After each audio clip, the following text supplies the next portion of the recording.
All right, kids, it's time for the journey home. Let's do a roll call, make sure I have everyone. Bert's here. Tom, the watchman, with his watch. Tom's here. Sally, the drug addicted foster child. She's here. Maggie's hungry, but she's here. And Seabass. Seabass, where are you, boy? Oh, here he is. Good Seabass. Get in the back.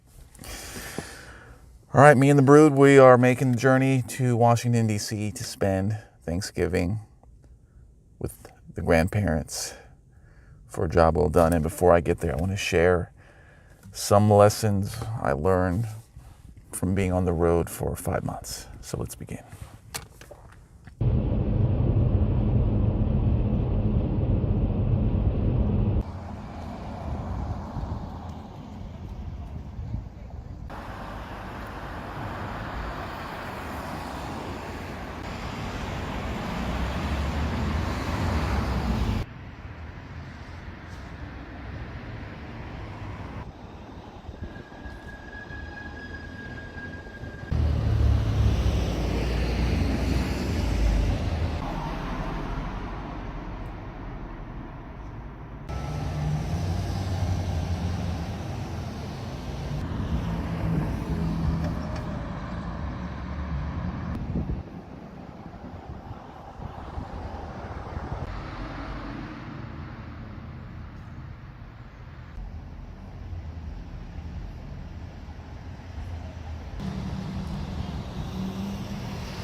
I'm in Reidsville, North Carolina. It's a southern town, very southern, way more southern than Charlotte.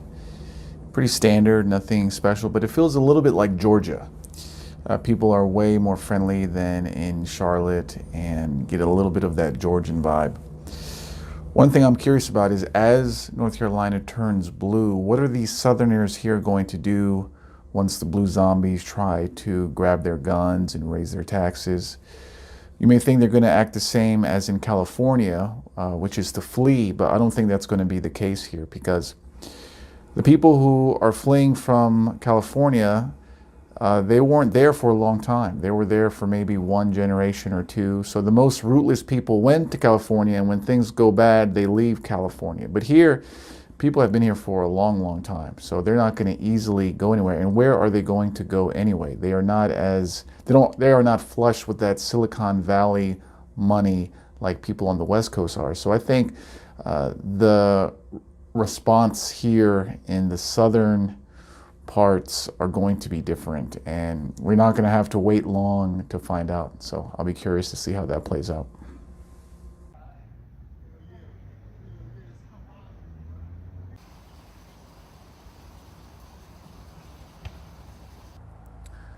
So I wanted to recap my tour for you. And first, let me share a couple of numbers so you understand the scope of what this tour entailed. I was on the road for 160 days total. I left around June 17 and I'm finishing by Thanksgiving. I visited approximately 115 cities. And by visited, I mean I went there, I stayed for an hour to have lunch, to do some work, or way longer, or up to 4 days.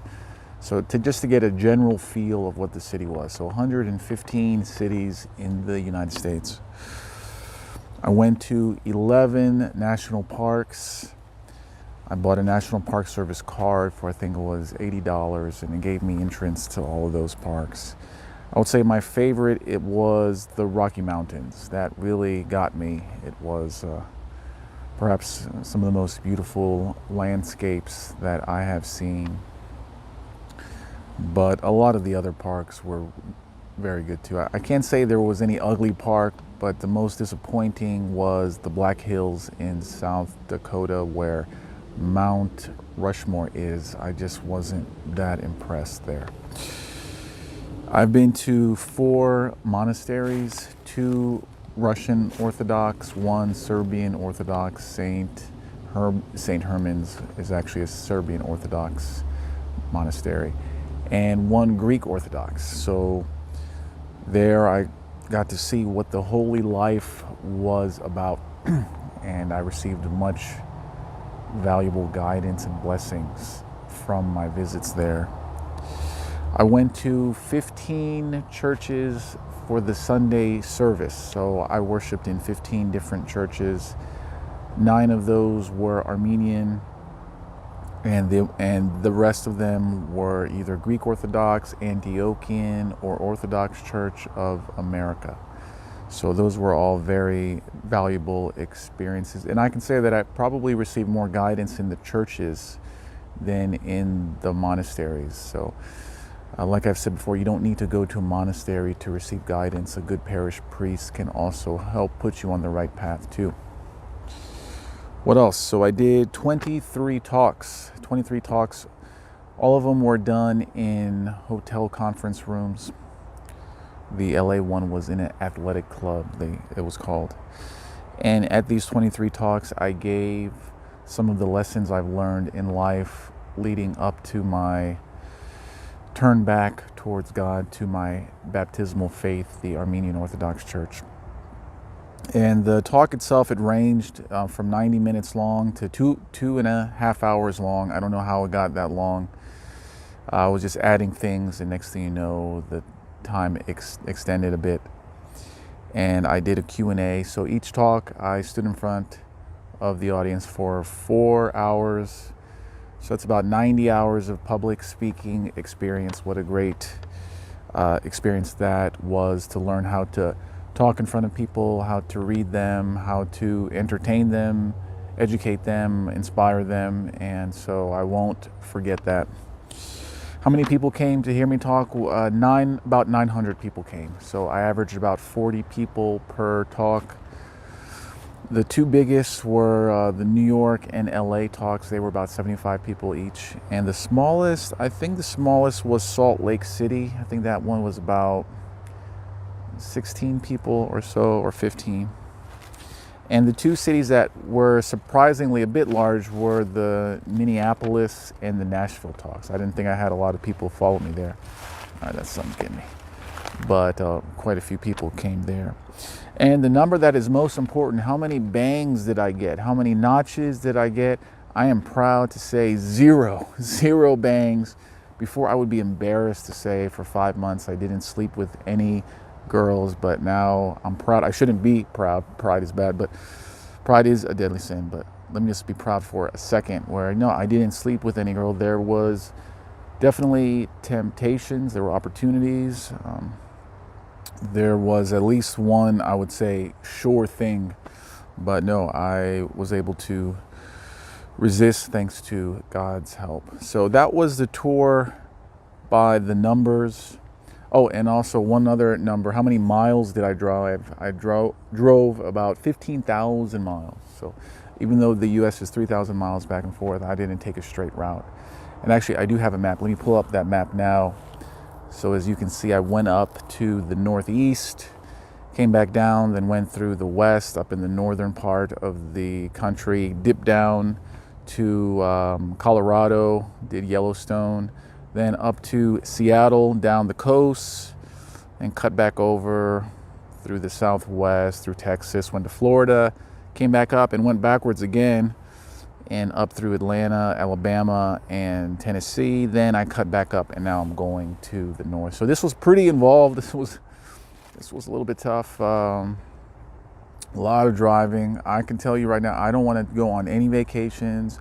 Don't tell me to visit a place that's more than 1 hour away from the DC area. No airplanes, travel, hotels. I stayed in about, I would estimate about 60 different hotels. I'm tired of that. Tired of living out of a bag in the trunk of my car. So that's the tour by the numbers. Now, what did I learn from all of that? The first thing I learned is that America is both very beautiful and very ugly at the same time. The beauty is centered mostly around the parks and the nature.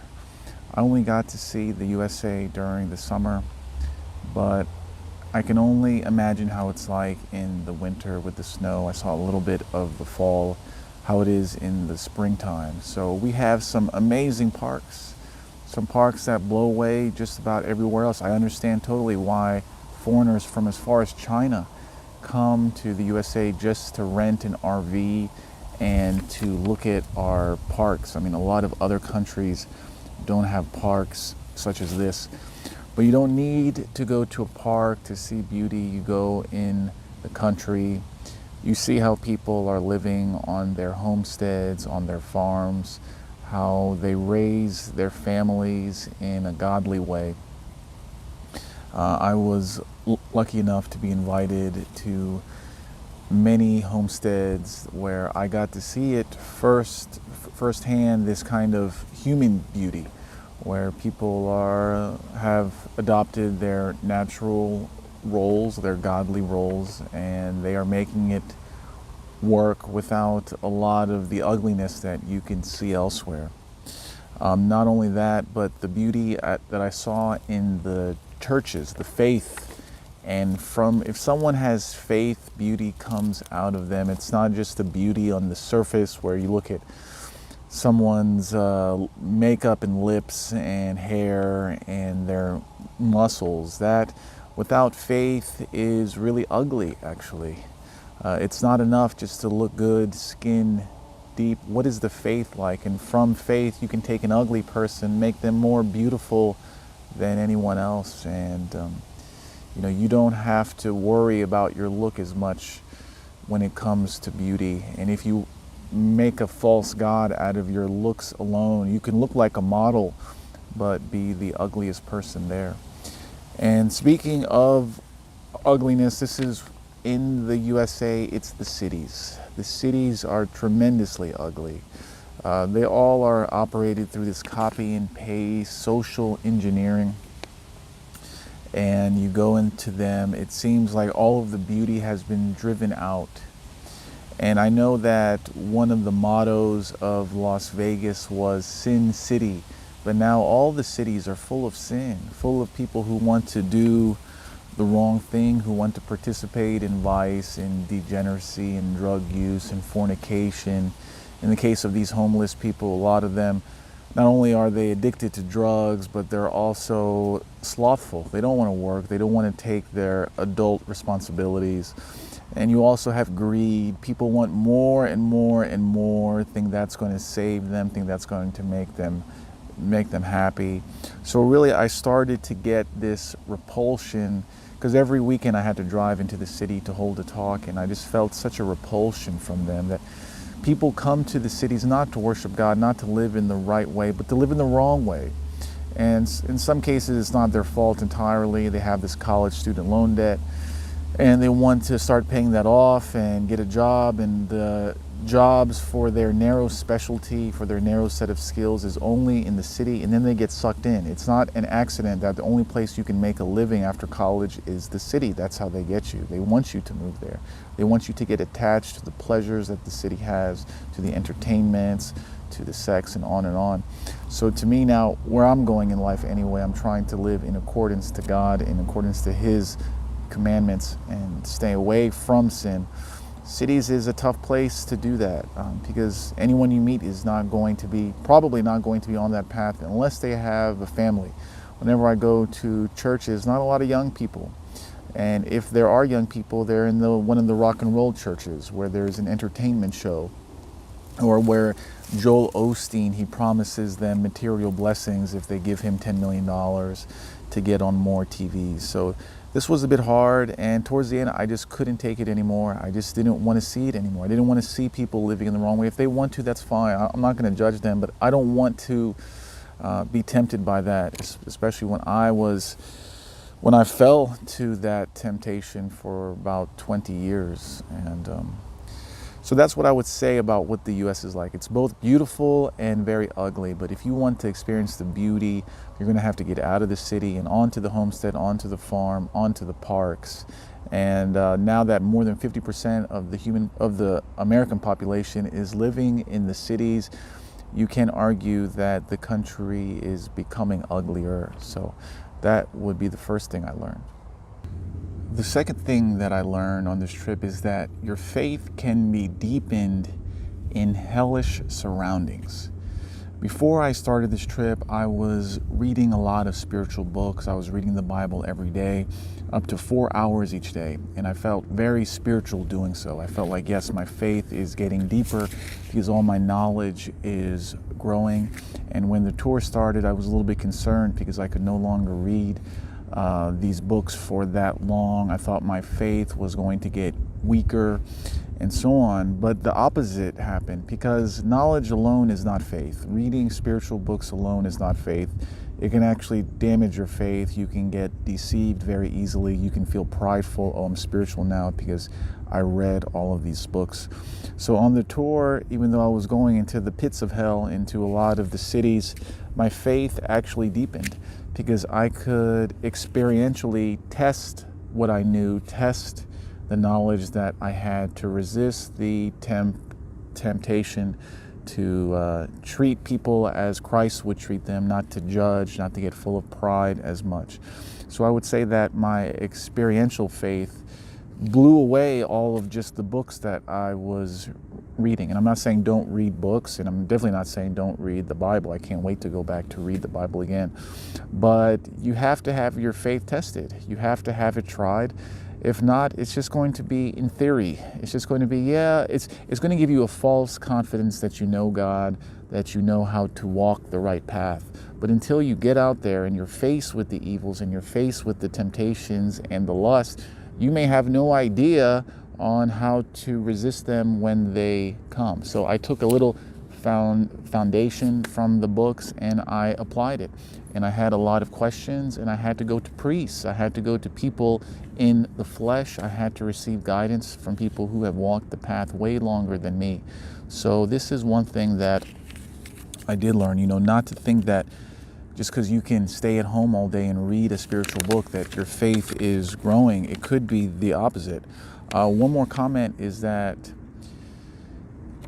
sometimes you need to be surrounded by evil for your faith to grow. If everything is too good, if you don't have any problems, your comfort is high, why do you need God? Why do you need to pray? One thing I have to keep in mind now that my trip is done, I want to pick a great place. I want to pick a state that's not paused, a red state, everyone's conservative and godly. But if I'm in that place and it really is heaven on earth, and it's not going to be, but if it is, then why would I need God? Maybe a little bit of difficulty is going to be good to keep my faith strong. So anyway, we're not going to find heaven on this earth. We're not going to find a completely peaceful place. And a place that we pick that we think, okay, all the demons are going to be away from me, it could be the opposite. So we have to be a little bit careful with that, not to think that I'm going to totally blockade myself from evil. I'm going to totally box it out. I'm just going to stay at home and read books. But the demon will get you another way. The devil will, if that's what you really think. Just trust in God to guide you, even though, he's sending you women and sexy women. Ask him to help you out. Whatever difficulty you face, seek God first. Ask him for help, and then he will give you what you need. Don't think that you can go this alone through your knowledge and through your effort, through your research on which county to live, which state to live in. You can be sorely disappointed when on paper you pick the best place to live, the best state, and then next thing you know, the U.S. government places 100,000 Muslims in your town. I mean, they've done this before in Minnesota. So trust in God. Don't trust in yourself. Don't trust in your own knowledge. And when you are having problems, seek people out. Seek people who are alive right now. Don't trust in books only. Books can give you a false sense of faith. But read your books, but also have a spiritual guide, a spiritual elder. If you can do a spiritual father, even in the U.S., that's hard. But just know that just because you're in a difficult situation, don't think that your faith is going to go down. Quite the opposite happens. God puts us through difficult situations and suffering, so we seek him out. So if you're trying to put yourself in a situation where there is no difficulty, then hey, you may be actually distancing yourself from God instead of the other way around. So that is the second thing that I learned. The third thing I've learned from this trip is that America is changing very rapidly. The most common thing I heard among all the people I talked to in the cities was, Roosh, this city has changed a lot in the past 5 years. It's getting really bad. I have heard this dozens of times. It was a cliche at some point where I knew I was going to hear it. And so what does that mean? Why is all the cities turning bad at the same time? I believe this is a plan. I believe this is part of the social engineering plan to destroy the cities, at the same time forcing people to live there. So it's really, I see it as a way to tighten your grip around people, bring in the homeless, bring in the immigrants, and I do think homelessness is a plan too. Why? Because when you're focused on the homeless that is in your city, when you're focused on the doo-doo that's on the street, on the immigrants who maybe, have a different way of life than you can't focus on the people up top. So all the bad in the city is really to tighten their grip onto you, to control you, to get you focused away from the puppet masters at the top. That's what I think. And it can't be all a coincidence that they're going bad in the same way, that they're starting to relax laws against theft, relax laws against public urination and all this. They're all doing it all at the same time. This is a top-down plan.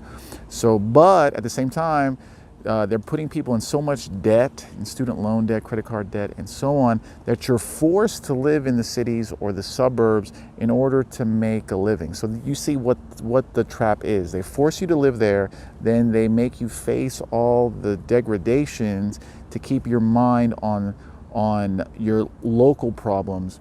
And so you no way have enough strength to face those who are at the very top.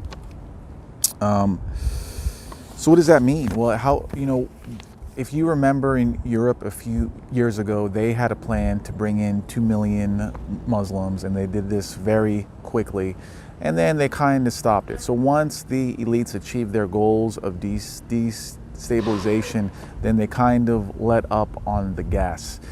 So here, I don't know how far they are going to go, but I think they have to go a little bit further to where your sole preoccupation is on how am I going to live here? How am I going to shield myself, encase myself in my car, in my commute, in my home? Just make you really a weak person. That's what the goal is, to make you weak, to make you enslaved. And then they're going to provide the solution in terms of more debt, in terms of these kinds of food, in terms of entertainment and fornication. Now you don't have to go shopping anymore to the mall. Amazon is going to deliver your consumer goods. So this is a complex problem. I don't know exactly how they are doing it, but I'm just sharing my theory in what is going on. This is by design. By design, they are trying to weaken us by really degrading where we live. And I know that Dr. E. Michael Jones talked about it in the book, The Slaughter of Cities. So, they know that you're going to be too weak to go into the farm country and go into the homestead. The best you're going to do is get a house in somewhat of a suburb, 1.5 hours away from the center, so where you have to drive 3 hours a day to work to feed your family, but you can't even spend time with your family because you're at work and on the road so much. So you think you're solving the problem by living in the suburbs, but you're just weakening your family bonds even more. So you see, unless you get out of the cities, get out of this trap, this job trap that they have you in the cities, then there's no way out. And you're in that trap if you have the student loan. So you see how they are getting you. And here's a homeless encampment that we're going to allow down the street from you. So now you focus on them, on the local concerns, instead of the big concerns about who is really driving this down us. And if you want to understand what is the goal, it's to enslave you. It's to enslave you, create such discord, create such disunity between your neighbor that you just feel alone, you feel hopeless, you feel despair, that you can't make a difference, things are so bad, I can't help it. Might as well just masturbate to porn, might as well just load up on sugar and things like that. So it's really to weaken you, to enslave you, and it's working extremely well. You see people in the West Coast, their cities are being ravaged totally. The worst standard of living I've seen. California has to be the worst state that I have been to. And what do people do there? They just get up and leave. They run away to another state, Texas, and so on. And then what happens in those states? The same thing. You can't escape. You can only stand up and say, no, I do not abide by this. I do not go along with this. You have to get out of the trap, get out of the routine they want you to be in. And this is a very difficult problem. I'm sure I'll talk about it more in the future.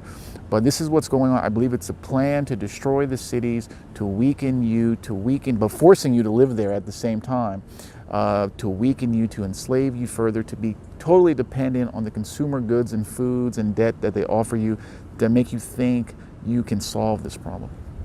And the second you want to fight, well, now I'm not advising anyone to fight. There has been some men in my talks that have been really angry. They're ready to pick up guns and things like that. I don't advise that. I disavow violence.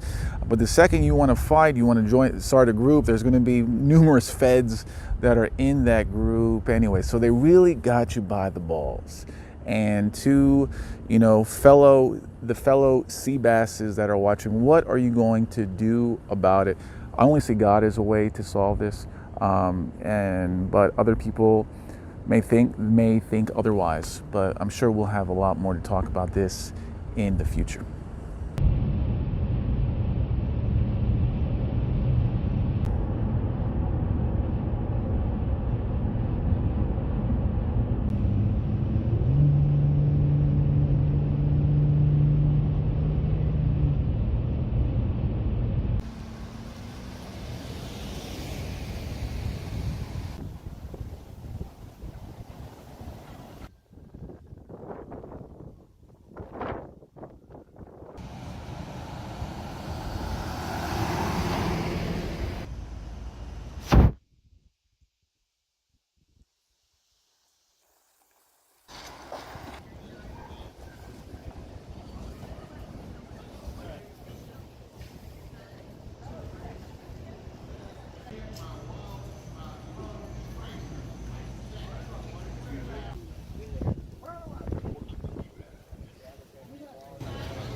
I'm in Charlottesville, Virginia, which is a rather beautiful city. A lot of brick buildings which look great in the fall next to the brown leaves. Architecture is sound, except for the newer buildings. You have a downtown area, but a little bit too many art studios. And when you see art studios, the liberals aren't far behind. A couple of gay flags. This city is not as bad as Asheville, North Carolina, but I can see it getting there. And you have the University of Virginia that's here. And so it has this constant treadmill of liberal-minded people coming in, and the professors and so on. So give it 5 years and I'm sure it'll be just like what Asheville is today. But the highlight of Charlottesville is that this was where the alt-right protest happened a couple of years ago that resulted in the death of Heather Heyer. And she was part of the counter-protest with the Antifa. She, I believe, was in the middle of a roadway, and I was on that road, and it was very narrow. I mean, this is a road that you could just go a little bit of speed and you can cause a lot of damage. So she got hit by a car and died. The leadership of the alt-right, I must say, they fell into a massive trap that anyone could see coming. They messed up, but the good news is that we have the Groypers now, and the Groypers put God before race. Not saying that race isn't important, but God comes first. And so I think the Groypers have a better chance at establishing a genuine conservative movement in the United States. But one thing I can say is that the city of Charlottesville, which is run by Democrats, has definitely used the tragedy to elevate their anti-racism platform and anti-fascist platform. So, you have to be a little bit careful when you dive into any kind of activism, because they are waiting for you to make one misstep, and then your misstep will allow them to advance their agenda even faster. So the alt-right, they fell into a trap and they set back the conservative movement quite a bit, but hopefully the Groypers will fix that. So Charlottesville is the last stop I have before going back to DC so I can have Thanksgiving dinner with my parents. And that's it. This is the last city. Now I can drive home.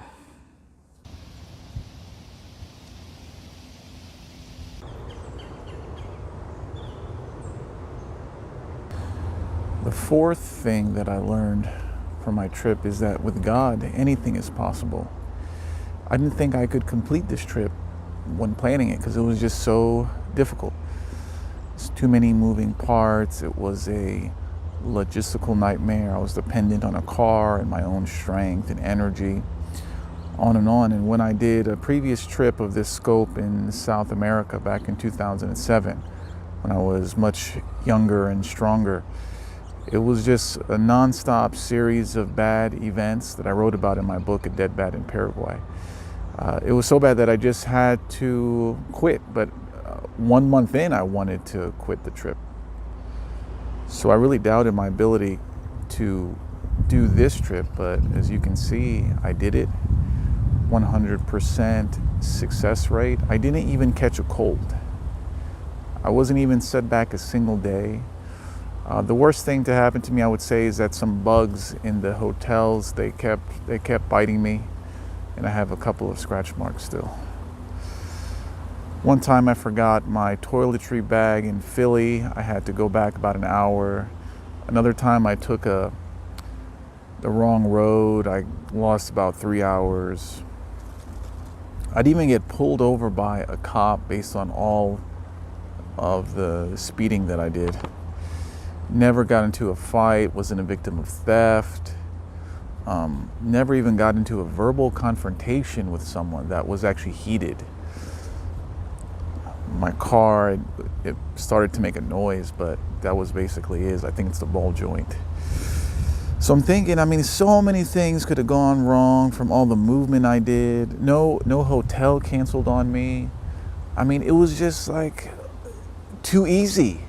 And the hardest thing was just my own personal strength. I just got tired. That I definitely complained about constantly. But other than the human limitation I have, it was as if the road was cleared for me to do this job. And I really believe that God did this. I've done things that weren't nearly as hard, and it just seemed obstacles were turning up everywhere. But here, no obstacle. Not a single one. So to that, I believe is a testament to doing God's will. I believe God wanted me to do this trip not only for myself, but also to reach the other people, the 900 people that I talked to hopefully inspire them, hopefully put them on the right path. And when you are serving the will of God, when it's concerned with your salvation and the salvation of other people, doors open, the path is cleared out. Now, I'm not saying that when you serve the will of God, only good things happen to you in this world, that He gives you money and good jobs and good health. I'm not saying that, because it could be for you that your salvation, you need bad things to happen to you in order to reach out to God to ask Him for help. But in this specific mission task I did, I believe it did serve the will of God, and because it was a part of His plan for me to do that, He made sure that I was able to do it, that I was able to overcome any physical weakness, any weakness as a human creature. And so this is now when you understand that you receive God's power when you serve His will, that anything is possible when you serve His will. For me, the task is, what is His will for me? What does He want me to do? And I believe it's continue to share the truth about Him, to share the truth about our human existence, about why we are here. So I can't really stress how excited I am to continue after this, because if I do serve God's will, He will allow me to do so. I'm ready, even if bad things happen to me, and I'm sure that they will.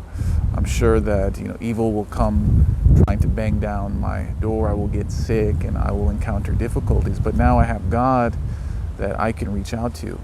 So I would say that is the fourth thing that I learned. The fifth thing that I learned from this trip is that, and I know it looks kind of shady that I'm in the middle of the woods like this. The fifth thing is that it's a lie that you cannot have a family today. It's a lie that any woman is going to cheat on you, rob you, divorce, rape you, that all women are sluts, all women are whores. This is a lie that I pushed when I was deep into my game phase, when I was just sleeping with sluts. And it is a lie because I've met countless men who have families that are growing, that their bond between these men and their wives are very strong, healthy, spiritual. Yes, I met a couple men who were harmed, but if you look at those stories of men who got divorced, their woman took their money, almost all of them was a secular marriage, was a woman that he picked because she was good looking, because she was fun, because there was an emotional attraction. But for the spiritual unions, the chance of divorce is low. It's way lower than 50%. And I even met men who had up to 7 kids. This was in an Orthodox church, and I hear some kids over there. 7 kids. Just in Charlotte, I met a man who had 5, another who had 3, and they're thinking of having more, and on and on. And when I was banging, when I was in the middle of fornicating with any woman who would sleep with me on the same night, I didn't see this. I didn't meet men who had growing families, who would go to church on Sunday, even whose kids were involved in the spiritual life. I didn't meet maybe a single one. I only met men who, found a hot girl and he married her, and they're moving here, moving there. Maybe they have 1 kid. It's difficult, it's hard. Then online you hear all the divorces, non-stop divorce rate. You think that it's impossible to have a family, but that is a lie. But that is a lie. So don't think that you can't do that. I think these kids are following me. I have been tracked. One more thing I can say is that game itself cannot save you. A secular strategy to get married, let me get away from the kids. A secular way to save yourself, prevent from divorce, cannot save you. Only a spiritual union can. Because in the game sense, what you have to do is depend on your own psychological knowledge, on your ability to read body language and lies and on and on and on. But this is going to fail. And the biggest reason it fails is because your whole relationship is based on mistrust. You never trust her. In a relationship around game, you can never trust her because you know that, how did you sleep with her? You slept with her because you got her emotionally attracted. So now you know that another man is just one meeting away from allowing her to be emotionally attracted too. So you're constantly worried that, what is she doing on her phone? Why was she out an hour late after on Thursday night? Why does she want to travel with her friends? Why does she want to have a girls' night out? Why was she smiling at that guy that I saw her talking to in the supermarket? On and on. So this, in game sense, you're always in dread that she's going to cheat on you, and in the case of marriage, take all of your money. The whole relationship is built on a lie you're acting, she is acting, and you're both trying to extract as much pleasure and material rewards from each other that you can. So this is something that there is no way that I would enter a relationship just using game. My only game is God game, where I pray to him to allow me to bond with the right woman, a woman who follows God. I'm not number one in her life. God is. She has to please him. I'm number two. And if she wants to damage her relationship with me, then that's her choice. She has free will, but knowing that that's going to risk her salvation and her relationship with God. In a secular relationship, what's the penalty for her lying and cheating on you? Only there's a penalty if she gets caught, but she will never be sorry. But in a spiritual union where she believes in God, where she wants to be saved, yeah, she knows what the penalty is. So if the only penalty in your relationship of your wife cheating on you is her getting caught, then it's going to fail, because we are humans and we are weak and we are constantly tempted. We're constantly filled with passions, and without God in your relationship, you're not going to make it. And I think that's all I had to say about that. Let me check my notes. Oh, and the one more thing that this lie about you can't start a family is pushed is because Satan wants you to masturbate. He wants you to just, it's impossible to find a wife, and it's impossible to start a family, so just keep masturbating and fornicating. Yeah, that is your life, anatomized, self-abuser, beaten off every day to this disgusting porn. That's what Satan wants you to do. So if you're buying the lie, and the lie is causing you to fornicate, to get drunk, intoxicate, feed your pride, and masturbate, then you now know what the purpose of the lie was. To make you just a shell of a man stuck in your little box in the city, just beating off. That's what the lie does. Of course, you shouldn't pick the wrong girl. You pick a secular girl, hey, maybe beating off is going to be better. But if you pursue the faith and then bond with a woman who is pursuing the faith at the same time, whether that relationship works or not, that's a part of God's plan, and you're serving his will by doing that. So yeah, don't believe in the lie. Orient yourself on faith, and you'll start seeing a lot of men who are having families that are going well, that are growing, that are expanding. So that's the fifth thing that I learned. And the last thing I learned is related to a very common question I was asked on my tours. Do you think things are getting better or worse? Do you think we are in the end of times? Do you see a Christian revival coming? You know, it's hard not to think that things could be getting better, because you see men like me turning to the faith, or Kanye West, or many other high-profile people. You see churches, at least in the Orthodox Church, are growing, especially the Antiochian Church. I talked to a priest there in Salt Lake. He said his parish is really growing. They have to build churches. The monastery, the Holy Cross Monastery in Wayne, West Virginia, they are building a huge church. So you see this, like, whoa, the faith is growing. Things are getting better. I think people don't want to be a consumer cog. They don't want to just use pleasures to get them through the day and just be addicted to stuff and this hyper materialism that we have in the USA. Things are getting better. You can say that. But at the same time, you can say that things are getting more worse than they ever have. Things are getting worse and worse every day, more and more evil every day. The average age that they're subjecting children to be trannified is getting younger and younger. First it was 9 years old, then 8. Now we're getting down to 5 years old.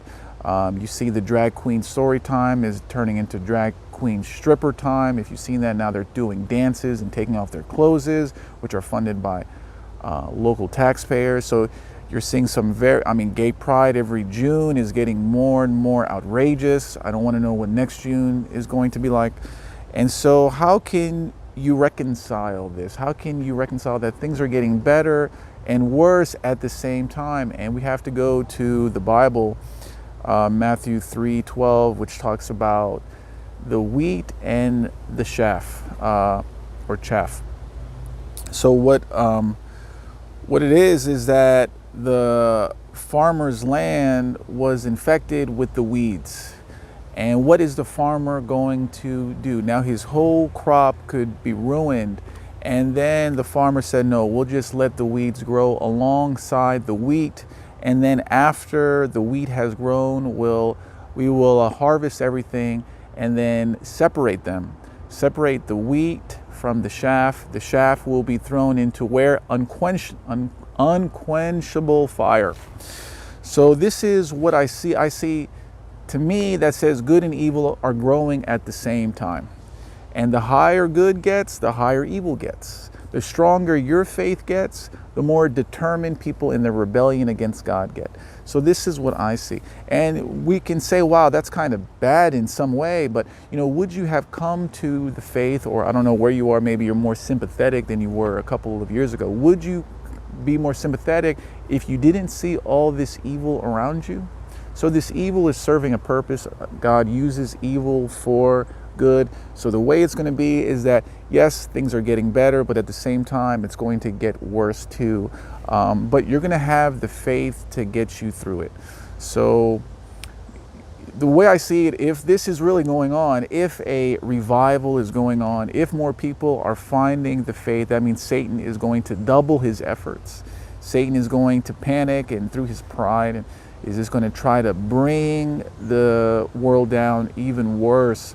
But this is so, personally, I don't look for signs in the culture, in the mainstream, to tell me where my faith should be. If I'm the only Christian man that is left and everyone is gay, everyone is sodomizing everyone, I don't care. That doesn't mean that I should do it. So don't take it as a sign that, oh, more people are growing in faith, so I should do that too. Don't be a follower of the herd, just be a follower of Christ. Don't worry about what other people are doing. This is one common strain I see in people. They're a little bit overly concerned about where things are going and what the future holds, if Christianity is going to grow. Don't worry about it. You don't need to worry. Just worry about your salvation today. If you are on the right path, if God has put you on the right path, if he's given you the gift of grace, then you can start to worry about the salvation of people close to you. You can serve a Christ-like example to your family and to your friends, not to browbeat them down, of course, not to say you got to go to church and on and on. So then you can start to be an example to other people. If you want to share the truth online, you can do so, and on and on. But really don't worry about, if the world is getting better, if the world is getting worse. I mean, it's both are going on at the same time. But just worry about you and your salvation, the choices that you make every day. So that's how I see it. I don't want to be a part of a trend. If we're in a trend, that's fine. But I don't look towards trends to dictate how I live. Don't look at trends. Jesus is not a trend.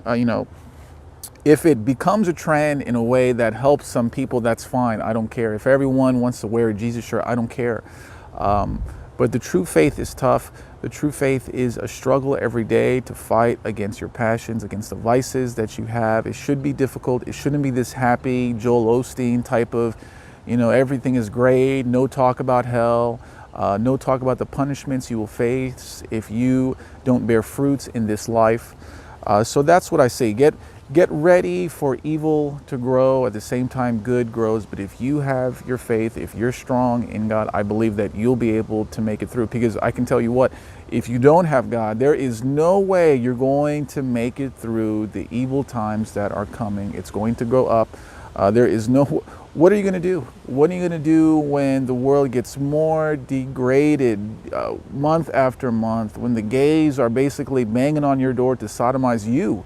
What are you going to do? And without God in your life, I just don't see how you can make it through. So wherever you go, whether you're in the city or in the country, you're going to need God. And, if you turn to God because guy online did, if Kanye West did, then so be it.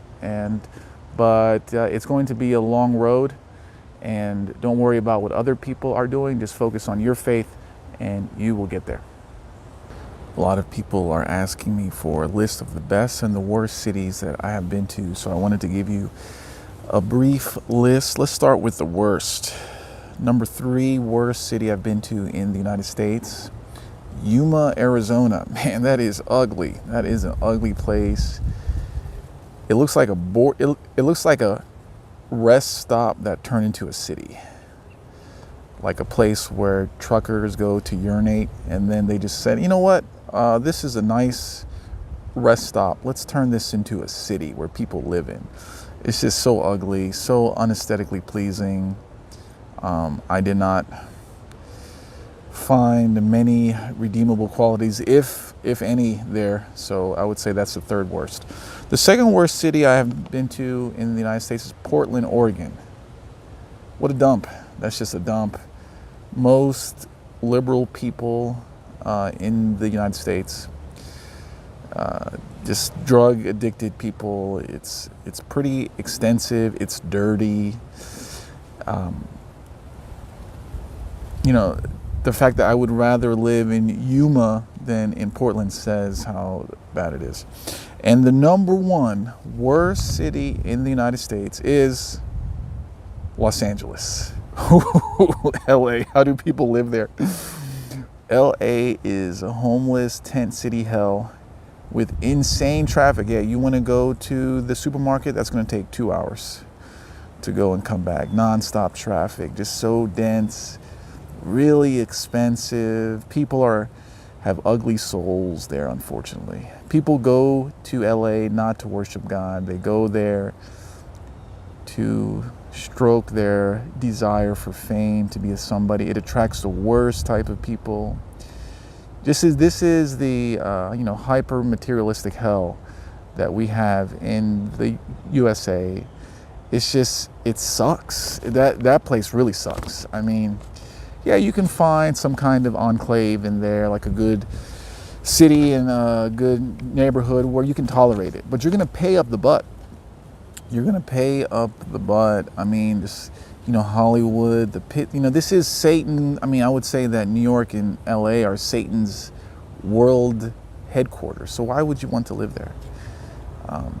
And it just sucks. It just sucks. So I'm sure you know that all these three are on the West Coast. I mean, San Francisco also sucks. If San Francisco didn't have those cool little hills and stuff, I would put that on the list. San Francisco isn't bad if you're making like $10,000 a month. But the West Coast, California obviously is the worst state that I have been to. Okay, let's talk about the best. So I don't have a ranking here, so I'll say these in no particular order. First one is Havre de Grace, Maryland. This is in the Chesapeake Bay. I know that Maryland is a hopelessly democratic state, but Havre de Grace is probably the best town in the Northeast for this old-timey type of vibe. People seem cool. They're into sailing and somewhat wholesome hobbies. There are some families, a lot of U.S. flags. I did see a gay flag there, but pretty good for the Northeast. I don't think Havre de Grace, you're going to get better than that up there. Second city is Cheyenne, Wyoming. Now this city is a little bit big, but it feels small, and the people are just cool. It's just don't tread on me. This real rugged individualism. And if you just go a few miles out of Cheyenne, you can be in the rancher land and so on. So Cheyenne is pretty cool. I just felt more of a masculine man just hanging out there. The third is Clifton Forge, Virginia. It's south enough to get a bit of that charm, but not so south that it's exceedingly poor. It's not a poor place. It has the great mountain views, and the cool thing is it's only a few hours away from where my parents live. This is a place that I could potentially live in. So when the time comes for me to hunt for a house, maybe I will consider it there. But it just seems like a nice southern town where men in pickup trucks, they blare not so much hip hop but country. So I liked it there. I thought that was a livable place. And the fourth one I would say is in my favorite is Weimar, Texas. That's a good place if you just want this dusty old Texan town that's kind of dying out, but so what? I think you want a dying town where not all the consumer zombies go to. So I thought that Weimar captured, this old Alamo feeling. That so all four of these are ones that I would consider living in, but I'm gonna have to give Clifton Forge an edge because it has the mountain views, and I'm a mountain boy now. So those are the best and the worst. As I said, California is the worst state. In terms of best state, Wyoming, hands down, because Wyoming, you just have so much empty space. You can live your life devoted to God, devoted to nature.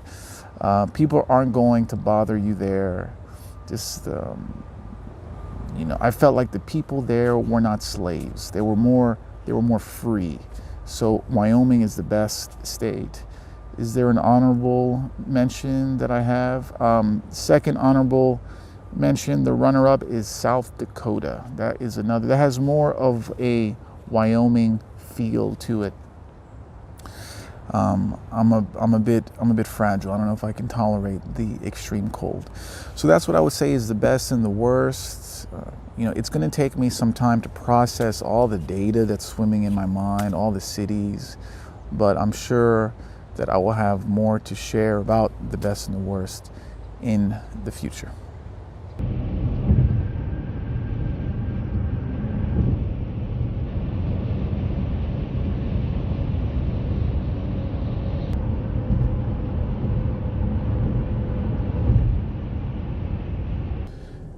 Today is November 28th, 2019.